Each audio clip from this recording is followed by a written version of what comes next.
किसी भी वक्तव्य को प्रारंभ करने के लिए भूमिका की आवश्यकता होती है। अगर हम भूमिका के बिना अपनी बात शुरू कर देते हैं तो किस उद्देश्य को लेकर के बात की जा रही है यह समझ में नहीं आता। जिस प्रकार से भूमिका का महत्व है उसी प्रकार से एक मकान बनता है। जब मकान बनता है तो उसकी क्या स्थिति होती है, आइए हम एक कथा के माध्यम से समझने का प्रयास करते हैं। एक व्यक्ति था, वह बड़ा परेशान था क्योंकि वह दीवार उठाता था और दीवार गिर जाती थी। ऐसा कई बार हुआ। अचानक उस रास्ते से किसी संत का गुजरना हुआ। वह व्यक्ति पूछता है कि मेरे कौन से ऐसे पाप कर्म का उदय है कि मैं दीवार उठाता हूँ, दीवार गिर जाती है। क्या बात है, मेरा मकान बन नहीं पा रहा, क्या कारण है? तो क्या कहते हैं संत कि ये बताओ तुमने नींव कितनी भरी है, नींव कितनी गहरी भरी है? तो वह कहता है कि भाई मैंने देखा कि मकान ही मकान दिखता है, नींव तो किसी को दिखती नहीं है। तो ऐसे व्यर्थ के काम क्यों किए जाए, क्योंकि जो दिखता है वो बिकता है। तो अब यह चीज दिखाई नहीं देती तो इस पर श्रम क्यों किया जाए? इसीलिए मैंने नींव के लिए कोई श्रम नहीं। तो नींव के लिए उसने श्रम नहीं किया तो क्या उसका मकान बन जाएगा? क्या उसका मकान कभी भी बनने वाला नहीं। यही बात अपने को समझना चाहिए। जिस प्रकार जिस वृक्ष की जड़ें नहीं है, क्या वह वृक्ष ऊपर कभी आगे बढ़ सकता है? जिसकी जड़ नहीं है वह वृक्ष कभी अस्तित्व में ही नहीं आएगा। हर वृक्ष की जड़ तो होती ही है और उसी जड़ से उस वृक्ष की यात्रा प्रारंभ होती है। तो यहाँ पर चारित्र रूपी महल को हम सबको खड़ा करना है कि नहीं? चारित्र रूपी महल को हमें खड़ा करना है। तो उस महल को खड़ा करने के लिए नींव क्या होगी, यह आचार्य परमेष्ठी यहाँ पर बता रहे। और बिना नींव के जैसे महल नहीं हो सकता, बिना जड़ के जैसे वृक्ष नहीं हो सकता, और बिना शील के जैसे स्त्री का सौंदर्य नहीं हो सकता, उसी प्रकार से मूल गुण के बिना चारित्र नहीं हो सकता। मूल गुण के बिना कभी भी चारित्र, कोई चारित्र का पालन करता हो और उससे पूछो भाई मूल गुण कितने और उसको पता ही ना हो तो क्या उसका चारित्र हो सकता है? क्या? क्यों? क्योंकि उसको मूल गुणों का पता ही नहीं है तो उसके पास चारित्र कैसे हो सकता है? तो यहाँ से शुरुआत होती है। कहाँ से? मूल गुणों से। मूल गुणों से शुरुआत होती है। और आचार्य समंतभद्र स्वामी मूल गुणों को कैसे बता रहे, अपन उनके ही श्लोक से समझने का प्रयास करते हैं। गाथा नंबर है 66। देखिए, मध्यमास मधुत्यागैः सहानुव्रत पंचकम् अष्टो मूल गुणा माहुर ग्रहीणाम श्रवणोत्तमः। इसमें बताया गया है कि आचार्य समंतभद्र स्वामी मूल गुण किसे कहते हैं।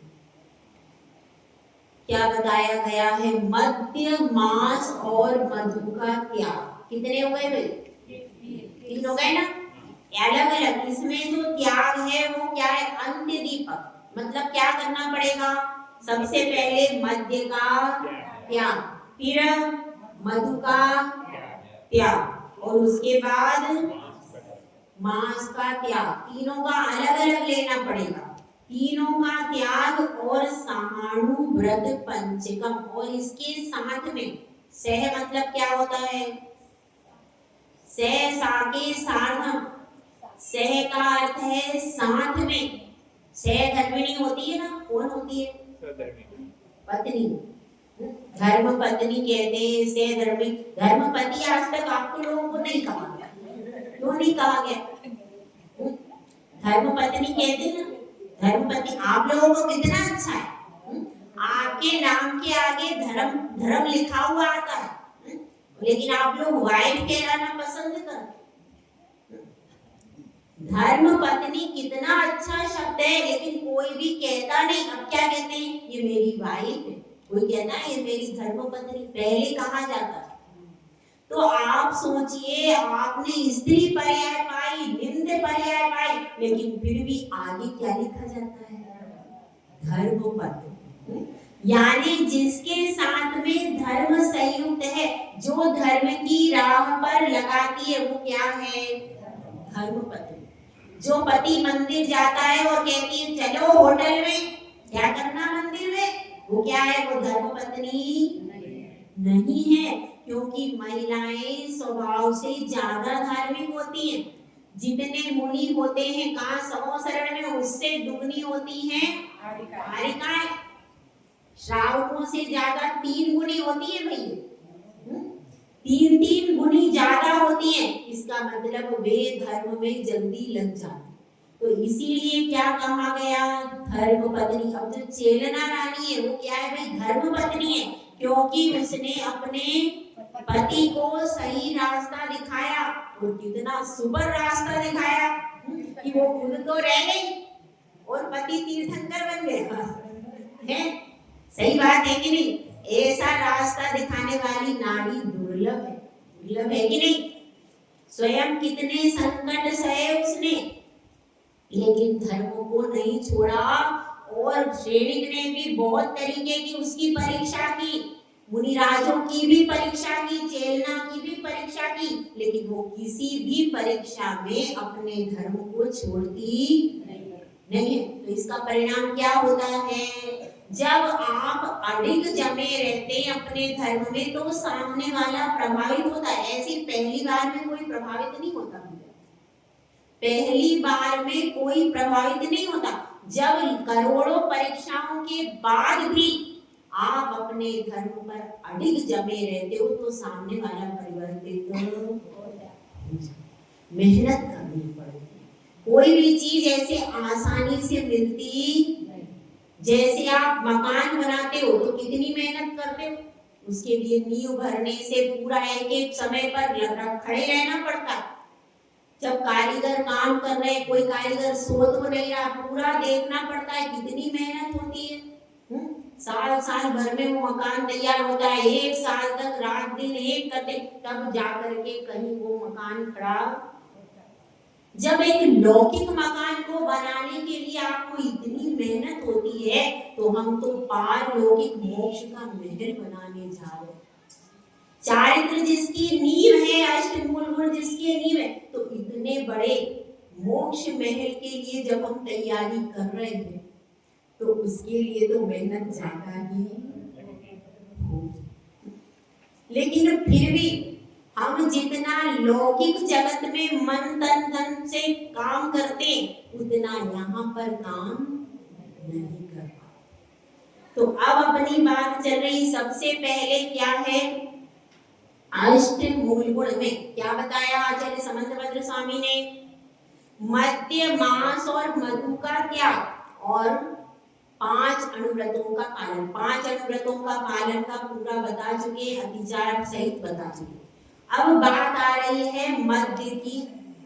ठीक है, तो अब मद्य किसे कहते हैं बताइए? मद्य किसे कहते हैं? मदिरा पान को मद्य कहते हैं। इधर पुरुष वर्ग बताओ, ये तो बिल्कुल सरल क्वेश्चन है। मद्य किसे कहते हैं? दारू शराब। और दारू शराब इसको क्या कहते हैं? मद्य कहते हैं इसको। लेकिन मद्य में सारे नशीले पदार्थ आ जाते हैं, खाली मद्य से मत समझना। जिसको पी करके खा करके बुद्धि भ्रष्ट हो जाती है वो सब क्या है? मद्य। जिसमें नशा होता है और जिसको पीने से शरीर में बीमारी हो जाती है, बुद्धि भ्रष्ट हो जाती है, वह सब मद्य का ही काम करती है। जैसे कि क्या क्या चीजें ड्रग्स आदि हैं। ड्रग्स भी सब शरीर को नुकसान करते, आंतों को खराब करते और बुद्धि को भ्रष्ट। तो वे भी क्या है? मध्य में आएंगे। और क्या आएगा? गुटखा। गुटखा गुटखा जो है वह भी कैंसर हो जाता है मुख का। गुटखे से मुख का कैंसर हो जाता है और आंतें भी खराब हो जाती है। उसमें भी क्या होता है? नशीला पदार्थ डाला जाता है गुटखे में। तो इसलिए वह भी मद्य की ही श्रेणी का पदार्थ है। ऐसा नहीं है कि कोई अगर किसी को अष्टमूल गुण पालन करना है तो अकेले शराब को नहीं छोड़ना। समझ में आई ना बात? नहीं तो कोई कहे भाई हम शराब तो नहीं पीते, गुटखा खाने में क्या है, उसमें तो मद्य लिखा है। ऐसा नहीं है, गुटखा भी इसके अंतर्गत ही आएगा। और जो और क्या चीजें, और सिगरेट। सिगरेट आता है, पहले वो लंबा सिगार आता था कि नहीं? हाँ, चिलम होती है, सिगार, वो सिगार आता था ऐसा मोटा मोटा, आपको ध्यान होगा पहले आता था, बहुत पहले। अभी आता है, आपका तो हमें नहीं मालूम। पहले वो फिल्मों में देखते थे वो मोटा सिगार। तो ये सिगरेट होता है, बीड़ी होती है और सिगार आता है, गुटखा। और भी जितने भी पदार्थ जिनको पीने से नशा आता है, भांग भी इसमें ही आ जाएगी, क्योंकि भांग, यहाँ ड्रग्स भी आ जाएंगे। जो भी नशीली वस्तुएं हैं जिनको पीने से बुद्धि भ्रष्ट हो जाती है, वह सब क्या है? वह सब मद्य की श्रेणी में आता है। ठीक है, तो इसको अपने को समझना है। हाँ भाई, शराब कैसे बनती है किसी को पता है?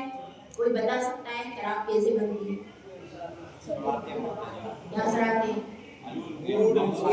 नवसागर वगैरह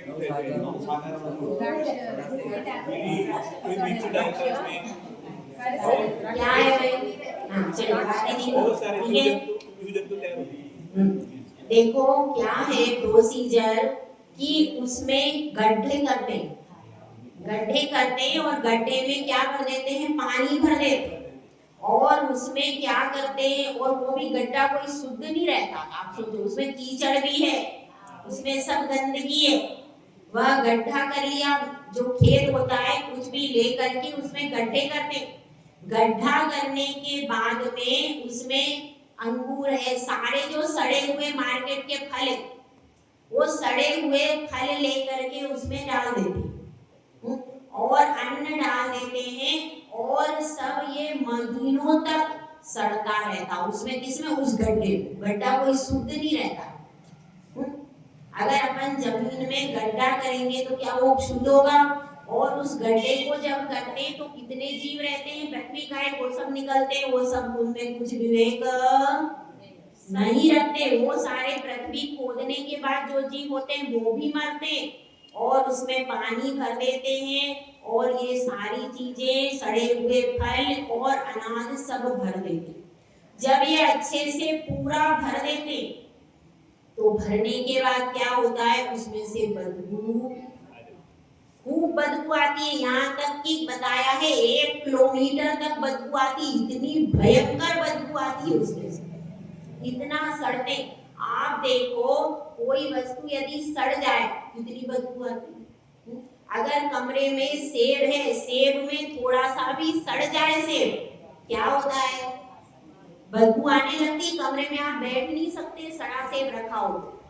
तो उसमें फल कितने महीनों तक, जब वो पूरे सड़ करके बिल्कुल मैश हो जाएंगे, पूरे सड़ जाएंगे, पूरी बदबू, उसके बाद क्या होता है?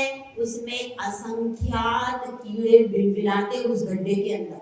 तो खुला है वो, तो खुला गड्ढा है, उसमें सब कुछ गिरता रहता है ऊपर से, सारा वो पशु भी उसमें गुजरते हैं, सब कुछ उसमें होता है। अब वो गड्ढा है, अब उसमें वो त्रस्त जीव भी आ सकते हैं, मच्छर मक्खी सब कुछ उसके अंदर गिर जाते हैं, ठीक है। और कीड़े जो उत्पन्न होते हैं सड़े पानी में, तो आप देखते ही कितने कीड़े उत्पन्न होते हैं, वो सारे कीड़े उसमें बिलबिला देते रहते हैं। फिर क्या करते हैं, फिर उसको जब वो पूरा सड़ जाता है, भयंकर बदबू आ रही है, तो नाक पे कपड़ा रख के क्या करते हैं, उसमें से वो निकाल लेते हैं, क्योंकि पूरा सड़ चुका है। अब उसमें से पानी का रंग क्या है, पूरा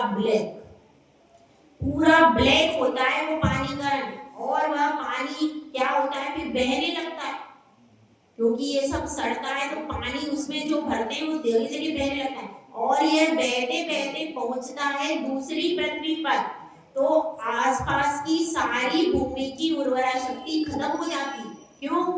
यह पानी जहां जहां पहुंचता है वहां वहां की भूमि की उर्वरा शक्ति खत्म हो जाती है। क्यों? क्योंकि यह सड़ा पानी इतना विषाक्त, इतना बदबूदार होता है। कहते हैं 17 प्रकार के विष इस पानी में होते।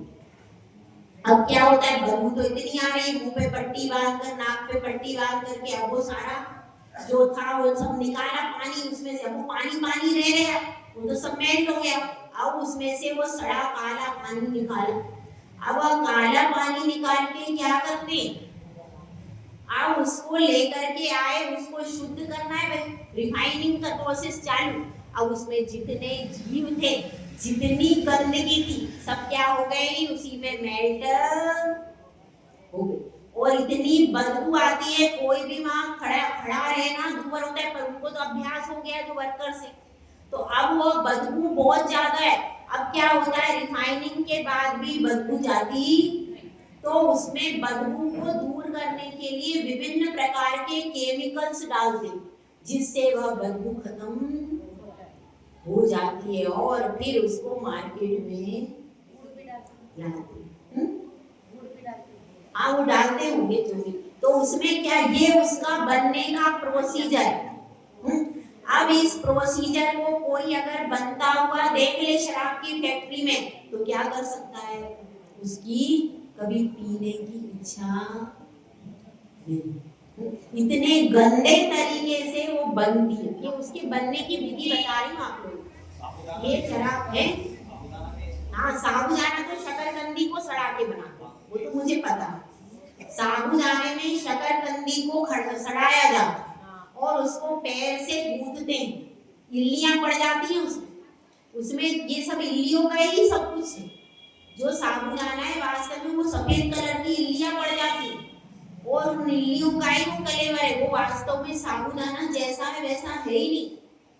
तो इसलिए साबूदाना तो खाने योग्य इसीलिए नहीं है, क्योंकि उसमें क्या करते हैं, सब इल्लियां पड़ जाती हैं, इतना उसको सड़ाते हैं शकरकंदी को, फिर उसको पैर से क्या करते हैं, हाँ, पैर से उसको करते, एक सार करते, और उसके बाद वो बनती है साबूदाना, स्पंज लाते उसमें।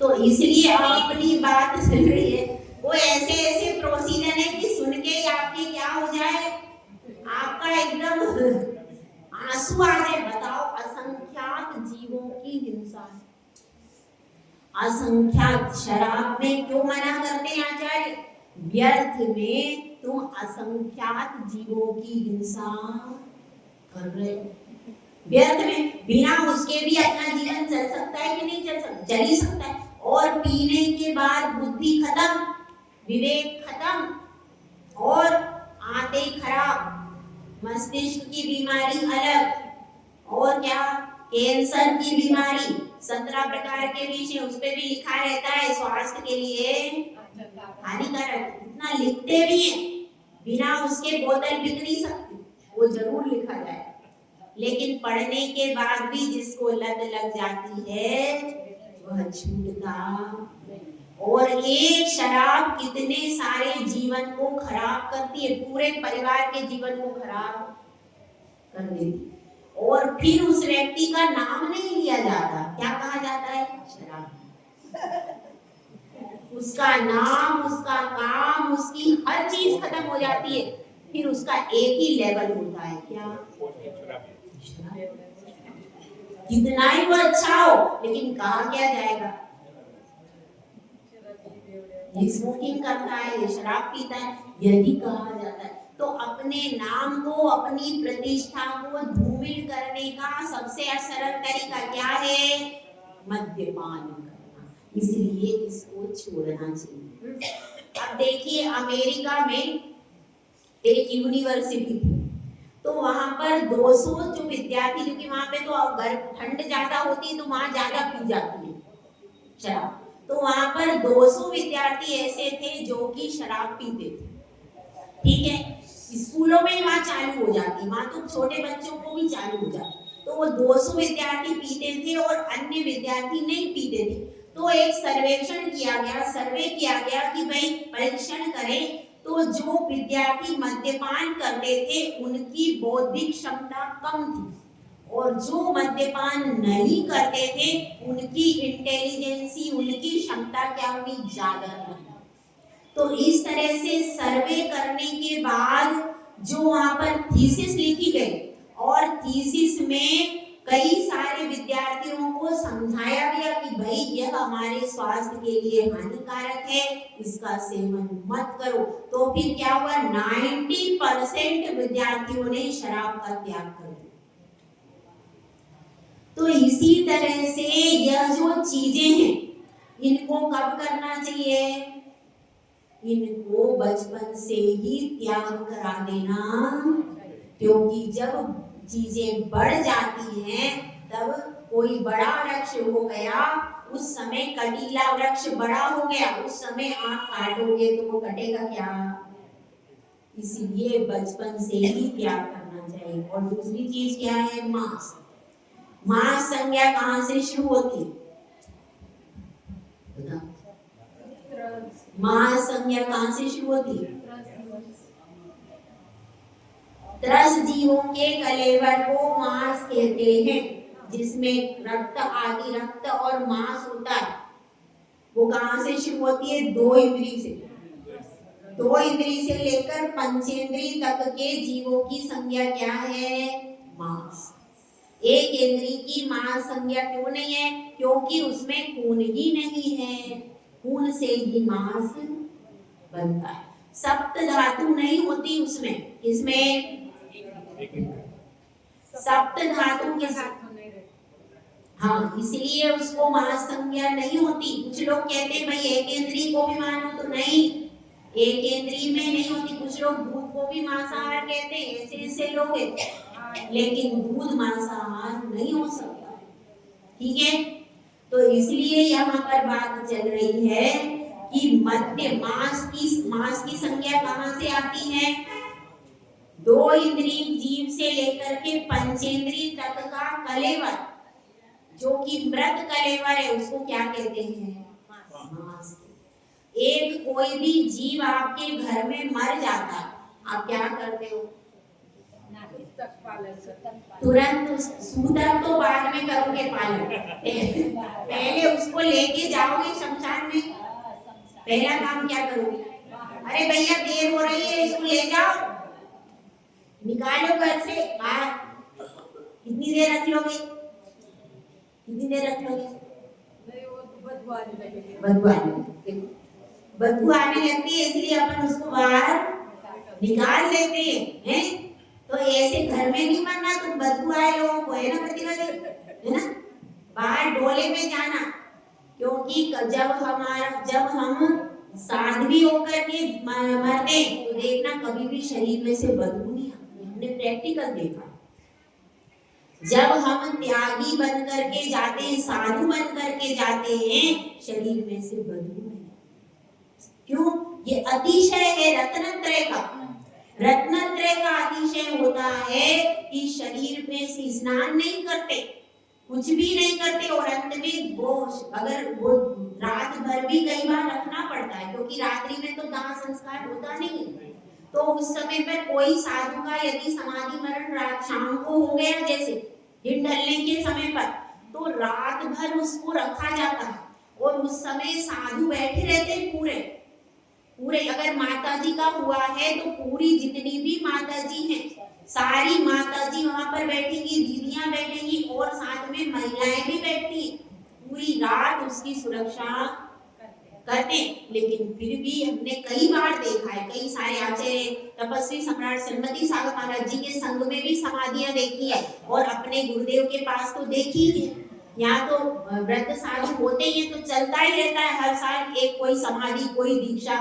तो क्या है उस समय पर भी शरीर में से दुर्गंध, जबकि एक सामान्य व्यक्ति है यदि उसका मरण होता है तो उसके दुर्गंध आना चालू। ये किसका प्रभाव? ये रत्नत्रय का प्रभाव। तो अपनी बात यह चल रही है, घर में अगर मृत कलेवर होता है तो हम तुरंत उसको क्या करते हैं? शमशान तक ले जाते हैं। शमशान तक ले जाते हैं। फिर जो मृत कलेवर अन्य जीवों का है उसको कैसे अपने पेट में ले जाते हैं। ये बड़े आश्चर्य की बात है। आश्चर्य की बात है कि नहीं? ये आश्चर्य की बात है कि एक जीव मरता है तो हम उसको शमशान में ले जा करके जलाएंगे, फिर उसका सूतक बनाएंगे, फिर ये करेंगे वो करेंगे और फिर उसकी क्रिया करेंगे, अंत्येष्टि क्रिया करते। लेकिन उस समय हम इतनी क्रिया करते लेकिन फिर कोई भी मृत जीव हमारे घर में रहता है तो हम उसको क्या करते? तो उसको खाने के योग्य इसलिए वह नहीं। अगर हम आज किसी का भी मांस का भक्षण करते कल वह जीव हमें भी इसी तरह से नरक में क्या करेगा? इसी तरह से जिस तरह से आप आज उसके साथ व्यवहार कर रहे हो कल वो भी वैसा ही करेगा और फिर आपको दर्द होगा कि नहीं? निश्चित तौर पर आपको भी दर्द उतना ही होगा जितना उसको हुआ है। इसलिए जिस काम से हमें दुख मिले वो काम करना अच्छा है कि खराब है? आज नहीं मिल रहा लेकिन कल तो होगा ही होगा। वो हमारा दुश्मन बनेगा कि नहीं? वो हमारा निश्चित दुश्मन बनेगा। और इसने मुझे मारा था तो मैं भी आज नरक में जाने का मूल कारण है मांसाहार। मूल कारण, सबसे मूल कारण क्या है?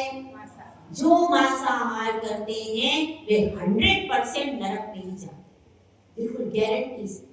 कई सारे उदाहरण इतिहास में पड़े हुए जो हमने पुराणों से पढ़ा है। जितने भी जीवों ने हिंसा की है वह नरकगामी ही, क्योंकि वहां पर काम एक ही है।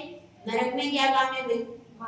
बस मारना। और जिसको ये पसंद हो वो नरक में जाओ करो, तो उससे कोई सुख मिलने वाला नहीं है।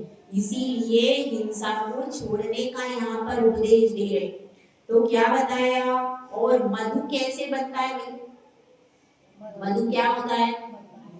शहद। मधुमक्खियां पहले तो उसका निर्माण करती है अपने मुंह से। कैसे करती हैं? हाथों से करती है क्या? हाथों से उठा उठा के कुछ लाती है, मुंह से ही करती। उनके हाथ पैर कुछ नहीं करते, पूरा काम काय से करती है, मुख से। तो फूलों का रस लेकर के आती हैं और उसी से वह पूरा छत्ता निर्माण करती है। कितनी कलात्मकता है उस छत्ते में, देखो आप। तो पशुओं मतलब उनका मक्खियों का भी इतना रहता है कि वो इतना सुंदर छत्ता बनाती है। उसके बाद क्या होता है? अब उस छत्ते में उनका क्या होता है? उनका मलमूत्र भी रहता है और उनके छोटे छोटे बच्चे सब उसमें ही रहते। अब जब वो सब रहते, अब आपको शहद चाहिए तो क्या मधुमक्खियां आपको स्वेच्छा से शहद दे देंगी? वो तो उनका घर है। कोई भी व्यक्ति अपना घर उजाड़ना, हर व्यक्ति को अपना घर प्रिय होता है। बया जो होती है उसको अपना घोंसला बहुत प्रिय होता है। तो इसी तरह से जैसे आपको भले ही हमारा छोटा सा मकान है, कोई आपको आपका मकान तोड़ दे और आपको घर से बाहर निकाल दे, आपको कैसा लगेगा? अच्छा लगेगा? इसी प्रकार से वही उसका घर है, उसी में वो रहती है। तो क्या करते हैं? शहद के लिए मधुमक्खी ऐसे आसानी से तो नहीं देगी और इतनी सारी मधुमक्खियां हैं तो सारी मधुमक्खी चिपक जाएगी, तो कैसे निकालें? तो क्या करते हैं, नीचे अग्नि जलाते हैं, नीचे अग्नि को जलाते हैं और उस अग्नि को जलाने से वह शहद टपकने लगता है, वो पिघल जाता है और वो टपकने लगता है और मधुमक्खी भी वो अग्नि से क्या हो जाती है, उड़ उड़ करके निकल जाती है।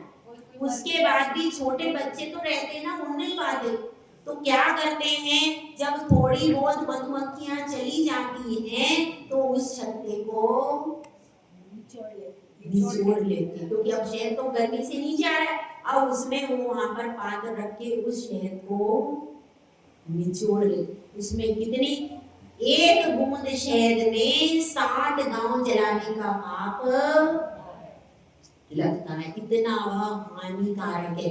तो जीवन में ये 3 का तो हमेशा त्याग, मद्य और मांस और मधु, ये तीनों ही कैसे हैं, अनुपसेव्य, क्योंकि वो मुख से बनाती है अपना छत्ता, शहद भी उसके मुख से निकलता है, हाथों पैरों से नहीं बनाती वो।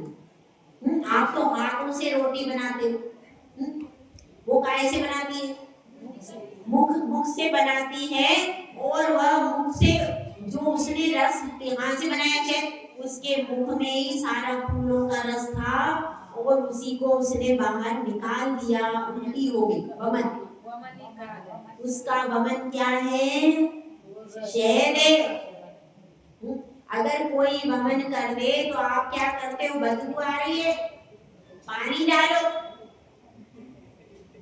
क्या वो खाने योग्य है, अनुपसेव्य है, भद्र पुरुषों के लिए, सज्जन पुरुषों के लिए खाने योग्य नहीं है। इसलिए मद्य, मांस और मधु का त्याग करना ही चाहिए। और ये तो क्या हुआ, और अलग अलग प्रकार से बताया गया, आचार्य जिनसेन स्वामी ने बताए हैं अष्टमूल गुण। कौन कौन से, मद्य, मांस और मधु का त्याग, और क्या, 5 नंबर फलों का त्याग। 5 नंबर फल कौन से होते हैं, बड़, पीपल, पाकर, कुमर और कटुमर, ठीक है।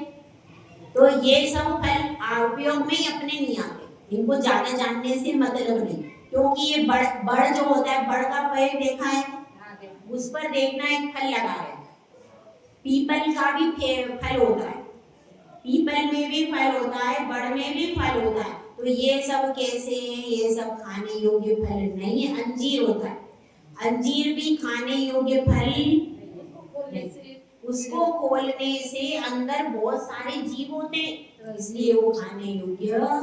ये 5 जो हैं, कटुमर होता है, पाकर, ये सारे फल जो भी हैं, ये इनमें असंख्यात जीव होते हैं, इसलिए खाने योग्य नहीं।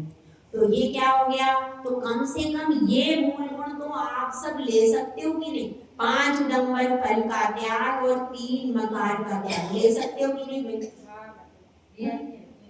तो ये कब लेना चाहिए, 8 वर्ष का बच्चा हो जाए, नहीं, जब आप 45 दिन का बालक लेके आते हो, उस बालक को नियम दिया जाता है कि भाई इसका सप्त व्यसन का त्याग, अष्टमूल गुण का पालन करेगा।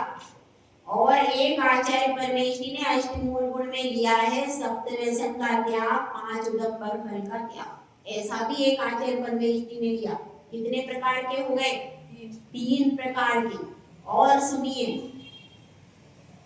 एक प्रकार के ये हो गए आचार्य समंतभद्र स्वामी वाले, और एक प्रकार के हैं अष्टमूल गुण पंडित आशाधर जी के। हाँ, याद है किसी को पंडित आशाधर जी वाले, बताइए किसको याद है? देखिए, सबसे पहला है रात्रि भोजन का त्याग।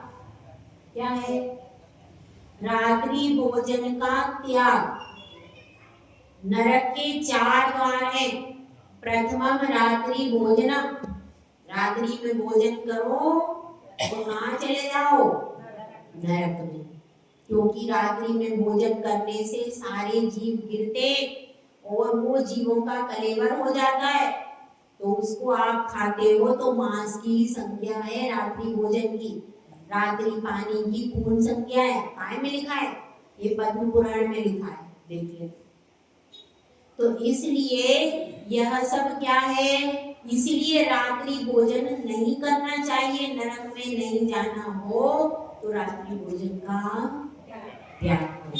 तो क्या है पहला मूल कौन सा बताया पंडित आशा जी के अनुसार? रात्रि भोजन का त्याग। उसके बाद क्या है? 5 उदंबर फलों का त्याग, ठीक है। फिर तीसरा है पंच परमेष्टि की भक्ति। समझ में आया? मतलब वह श्रावक पंच परमेष्टि के प्रति ही भक्तिवान होना चाहिए। इधर उधर जाए तो इधर उधर जाने वाला पंच परमेष्टि के प्रति ही भक्तिवान होना चाहिए, ठीक है। 3 हो गए। इसके बाद क्या बताया है? जीव दया का पालन, पानी छान करके पीना और नित्य देव दर्शन, ठीक है। और मध्य मास मधु का 8 से ज्यादा हो जाए, 8 से ज्यादा नहीं होते। अच्छा मुरब्बा वही बोल रहा आचार मुरब्बा इसमें नहीं आता, जिससे पंडित जी बोला वो उसमें आता है। ये नरक के 4 द्वार है ना, उसमें आता है। प्रथमम रात्रि भोजनम और परस्त्री सेवनम द्वितीय। दूसरा कौन सा है? वो तीसरे चौथे। हाँ बताओ। तो पहला कौन सा है? नरक का द्वार रात्रि भोजन, दूसरा परिस्त्री सेवनन, और तीसरा क्या है? तीसरा है आचार मुरब्बा खाना, और चौथा है कंदमूल खाना। वैसे वो नरक के 4 द्वार होता है, ठीक है। तो नरक के 4 द्वार याद हो गए। पहला कौन सा है? रात्रि भोजन करना, दूसरा परिस्त्री सेवन, तीसरा है अचार मुरब्बे खाना, इसका नाम आया संथाना, और चौथा क्या है? कंदमूल खाना। यह 4 चीज करने से नरक में जाते हैं, ठीक है। ये 4 नरक के द्वार होता है। अब इसमें क्या हो गया अपना? अष्टमूल गुण में कैसे कैसे आया? पहले क्या बताया? रात्रि भोजन का त्याग, दूसरा 5 उदंबर फल का त्याग, मध्य मास मधु का त्याग, जीव दया पालन, नित्य देव दर्शन, पंच परमेष्टि की भक्ति करना, ये सारे हैं। ये किसके अनुसार है? पंडित आशाधर जी के अनुसार। और जीव दया का पालन, पानी छान करके पीना, ये भी कठिन काम है। बाहर आप जाते हैं तो अपने साथ में आपको कंप्लीट, पहले लोटा और छलना लेकर जाता था तो व्यक्ति देख के पहचान था, भैया ये जैनी है। पहले होता था कि नहीं? लोटा और छलना और डोरी लेके जाते थे। तो कहीं भी पहले कुएं आदि ज्यादा होते थे तो डोरी से अपने निकाल लेते थे पानी और छान लेते थे और पी लेते थे। पहले जैनी की पहचान थी क्या? लोटा, डोरी और छलना, ये जैनी की पहचान होती थी, करने से छानते। लेकिन अब वो पहचान अपनी खत्म हो। तो ये देखिए नित्य देव दर्शन भी मूल गुण में आया। कितने लोगों का नियम भाई नित्य देव दर्शन? बताओ भाई, हाथ जोड़ के। हाँ बताओ, हाथ उठा के बताओ। नित्य देव दर्शन किस किस का नियम? इधर किसी महिला का नियम नहीं है? नित्य देव दर्शन है कि नहीं? नहीं है आपका सुनवाली? हाँ आपका नहीं है नित्य देव दर्शन का नियम? देखो नित्य देव दर्शन ये नियम कैसे होता है? जब अपने को क्या करना है, अगर कहीं आप बिहार में जा रहे हैं, नित्य देव दर्शन तो पलता है। हाँ हो सकता है आप पूजा का नियम हो वो नहीं कर पाओ, अभिषेक का नियम हो वो नहीं कर पाओ, लेकिन नित्य देव दर्शन तो नियम पल सकता है, उसमें कोई दिक्कत वाली बात। और ये भी है यदि आप किसी कारण से सुबह नहीं जा पाए, आप शाम को भी अगर आप चले गए तो आपका नित्य देव दर्शन हुआ कि नहीं? हो गया। वो मजबूरी की बात है, ऐसा नहीं है कि सब लोग सोचो कि माता जी ने कह दिया तो शाम को ही जाएंगे, ऐसा मत है। वो कब परिस्थिति वजह से आपके घर में किसी का मरण हो गया, कोई विशेष परिस्थिति आपके घर में सुबह से किसी की तबीयत खराब हुई तो आप हॉस्पिटल चले गए, आप नहीं कर पाए, शाम को आए जब उनको लेकर के आए, शाम को आए तो शाम को आपने किया दर्शन, ऐसा भी हो सकता है। तो दिन भर में एक बार, और कभी कदाचित दिन भर में एक बार दर्शन न हो पाए तो क्या करें? एक रस का त्याग कर सकते अपनी शक्ति अनुसार। यदि आपको 2 रस का करना है, 2 रस का करो, अथवा एकाशन कर लो। 2 रस, कम से कम 1 या 2 रस का त्याग तो आराम से हो सकता है। दही और तेल का कर सकते हैं कि नहीं? दूध मीठे का भी कर सकते, मीठे का भी आराम से हो सकता है। तो कम से कम 2 रस का त्याग कब करना चाहिए? जब कहीं विशेष परिस्थिति में आप फंस जाओ और आप दिन भर में दर्शन नहीं कर पाए, रात हो गई, मंदिर बंद हो गया, तो क्या करो? अब आपको अब क्या करेंगे? उस दिन ही आपको भोजन करना है तो रस त्याग करके करना है। जिस दिन आपने मंदिर का दर्शन उसी दिन आप कम से कम 2 रस, ताकि आपको पता चले कि आज मैंने दर्शन, तब उसका देव दर्शन का नियम का कोई मतलब है। और अपन तो करते ही जा रहे हैं, दर्शन कर हो रहे नहीं हो रहे, अपना आराम से खाना पीना चल रहा है, तो फिर उस नियम का कोई मतलब नहीं। तो ये नियम भी लिया जा सकता है, और ऐसे भी लिया जा सकता है कि जब तक हम कुसुमा में रहेंगे तब तक हमारा पूरा नित्य देव दर्शन का नियम ऐसे भी लिया जा सकता है। और फिर जब आपका प्रैक्टिस हो जाए तब फिर आप आगे उसको कंटिन्यू करो, ठीक है। लेकिन नियम तो लेना ही, यह भगवान का दर्शन आपके पुण्य कर्म का उदय भैया, कि आपको भगवान के दर्शन मिल रहे हैं, बहुत बड़े पुण्य कर्म का उदय है। जिनकुल मिलना कोई साधारण चीज नहीं है, और आपको यहाँ पर दर्शन मिल रहे हैं, बहुत बड़ी चीज है। इसीलिए कम से कम हर जैन श्रावक का ये नियम होना चाहिए। कौन सा? नित्य देव दर्शन होना चाहिए कि नहीं? होना ही चाहिए कि 3 लोग के नाथ हमारे पास में है और हम उनका दर्शन किए बिना भोजन कर रहे हैं, तो हमारा जैन होने का कोई मतलब नहीं। इसीलिए नित्य देव दर्शन का नियम सबका होना ही चाहिए। और इसके बाद भी अब आगे का क्या है? जीव दया पालन। जितने भी जीव हैं उनके प्रति दया का भाव होना जरूरी है। अगर दया मन में नहीं है तो फिर आप बिना दया के यदि अहिंसा का पालन भी कर रहे हो तो उसका कोई अर्थ नहीं। स्वाभाविक रूप से दया आपके मन में होनी चाहिए। तो और बाकी का क्या है? पानी छान करके पीना, यह भी नियम हम चाहे तो निभा सकते हैं। कहीं भी जाए तो कम से कम अपने पास में अपना छन्ना, अपना गलना, यहाँ पे क्या बोलते हैं? छन्ना गलना ही बोलते हैं, और कुछ बोलते हैं जो भी, तो उसको अपने पास में। और वो पतला सा रुमाल नहीं रखना, पतला सा कपड़ा रख लेते, वो पतला, बिल्कुल पतला कपड़ा रहता है और उससे छानते नहीं।